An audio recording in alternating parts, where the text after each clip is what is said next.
دوستو سورۃ الکوثر قرآن کریم کی سب سے چھوٹی سورت ہے.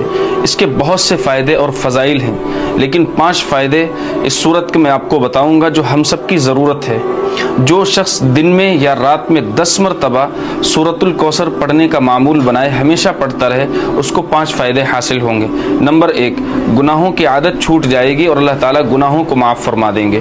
نمبر 2، اللہ تعالیٰ اس سورت کی برکت سے اپنے پیارے حبیب حضرت محمد صلی اللہ علیہ وسلم کی زیارت خواب میں نصیب فرمائیں گے جو شخص کنٹینیو پڑھے گا. نمبر 3، اس سورت کی برکت سے اللہ تعالیٰ تمام حادثوں سے، بیماریوں سے، پریشانیوں سے حفاظت فرمائیں گے. نمبر 4، اس سورت کی برکت سے اللہ تعالیٰ آپ کے رزق میں بے پناہ برکت عطا فرمائیں گے، اور جس گھر میں یہ سورت پڑھی جائے گی اس گھر میں اللہ تعالیٰ رزق کے دروازوں کو کھول دیں گے. نمبر 5، اس سورت کی برکت سے پڑھنے والے کی تمام حاجتیں اللہ تعالیٰ پوری فرما دیں گے. یہ 5 فائدے اس سورت کے، سورۃ الکوثر کے ہیں. الٹی سیدھی ویڈیوز تو ہم بہت شیئر کرتے رہتے ہیں، یہ بہت کام کی ویڈیو ہے. آپ تمام حضرات سے گزارش ہے کہ اس ویڈیو کو شیئر ضرور کر دیں اور